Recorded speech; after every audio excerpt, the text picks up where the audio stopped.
Salam jumpa saudara-saudaraku di dalam Tuhan Yesus Kristus, berkah dalam.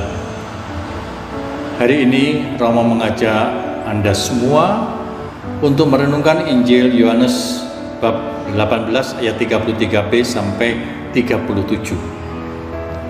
Hari ini adalah hari raya Tuhan kita Yesus Kristus, Raja semesta alam. Hari ini menjadi penutupan siklus perjalanan liturgi kita tahun B atau tahun yang pertama, dan sekaligus juga merupakan suatu pengakuan iman bahwa Yesus diutus Allah menjadi sang misionaris Bapa yang istimewa. Dia juga yang dapat menyingkapkan rahasia Allah karena dia berasal dari Allah. Nah, ketika Yesus berada di hadapan Pilatus, Yesus menyatakan dirinya sebagai raja, tapi bukan raja suatu negara atau daerah tertentu yang mempunyai daerah kekuasaan yang terbatas. Yesus Kristus memiliki daerah kekuasaan yang sangat tidak terbatas, yaitu seluruh semesta alam. Luar biasa. Lihat bacaan yang pertama dari Daniel bab 7 ayat 13 sampai 14. Daniel menggambarkan sebuah kerajaan yang sering kita ucapkan dan dengarkan, yaitu tempat kehidupan yang mendatang, yaitu kerajaan Allah, kerajaan yang paling berkuasa di dunia ini. 2 minggu yang lalu kita berbicara tentang itu. Yesus dibawa oleh orang-orang Yahudi dan dihadapkan kepada Pilatus untuk diadili. Tuduhannya tidak ada, dan juga Pilatus tidak menemukan kesalahan di dalam dirinya, tetapi mereka mengharapkan agar Pilatus menjatuhi hukuman mati bagi Yesus. Pilatus semula mau mengembalikan persoalan ini kepada orang-orang Yahudi, tapi mereka menolaknya. Saat Pilatus bertanya kepada Yesus, "Apakah kamu adalah raja orang Yahudi?" Pertanyaan Pilatus ini adalah pertanyaan politis, ada makna politis. Dia tahu dan mendengar bahwa ada gerakan untuk memperoleh kemerdekaan atau lepas dari penjajahan, dan seorang raja yang akan muncul untuk membebaskan mereka. Bagi Pilatus, Yesus hanya bisa diadili dan dijatuhi hukuman mati sejauh dia mempunyai ambisi politik. Yesus tidak langsung menjawab pertanyaan Pilatus, tetapi minta penjelasan. Dari mana pertanyaan itu? Dari dia sendiri, maksudnya Pilatus, atau dari orang lain, orang Yahudi? Kalau dari orang Yahudi, pengertiannya bisa lain.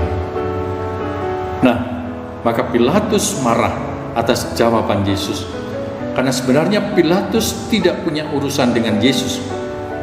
Pilatus hanya dilibatkan dalam persoalan ini oleh orang-orang Yahudi yang menghendaki Yesus diadili dan dihukum mati, titik.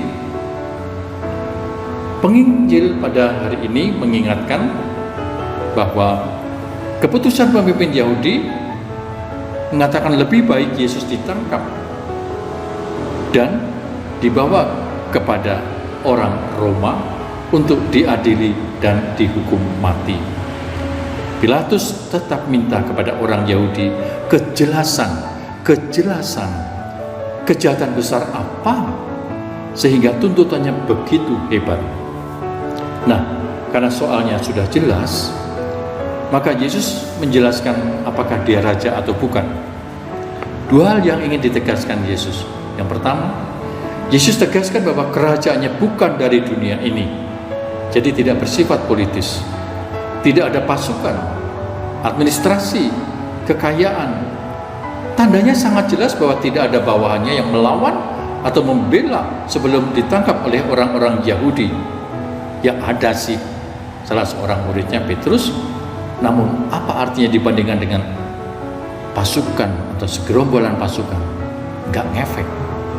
Yang kedua, Yesus tegaskan pada Pilatus bahwa pengertian raja antara keduanya berbeda sama sekali.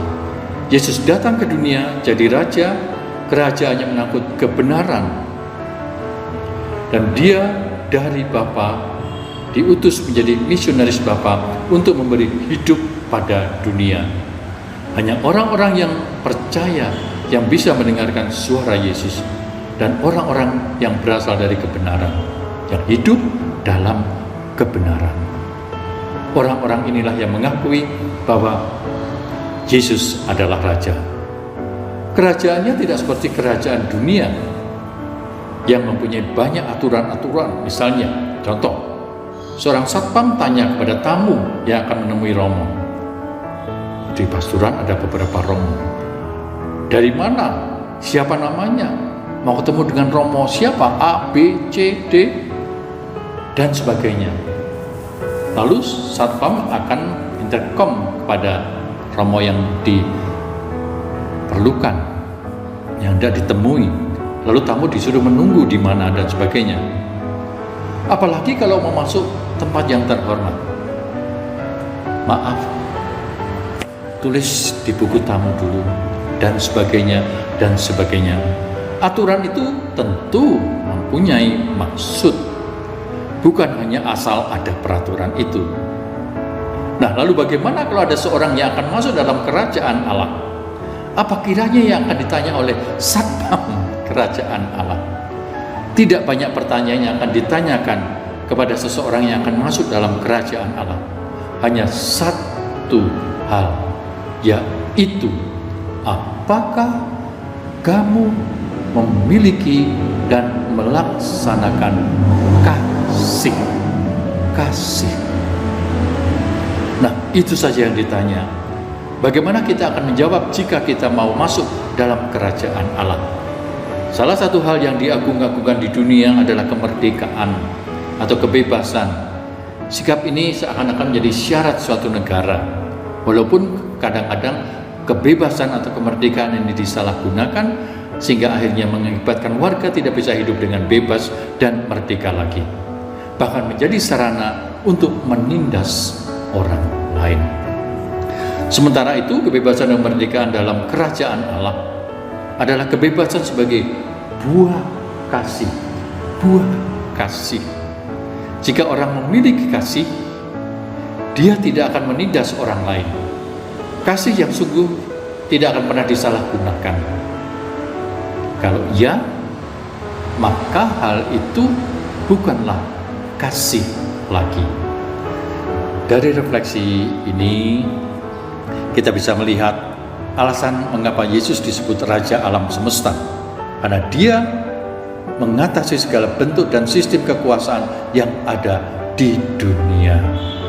Maka perayaan ini mengingatkan kita akan tujuan hidup kita. Dan sebagai syarat untuk bisa masuk dalam kerajaan Allah atau kerajaan surga adalah hidup dengan cara kriteria kerajaannya, yaitu hidup di dalam kasih. Tuhan memberkati Bapa dan Putra dan Roh Kudus. Amin.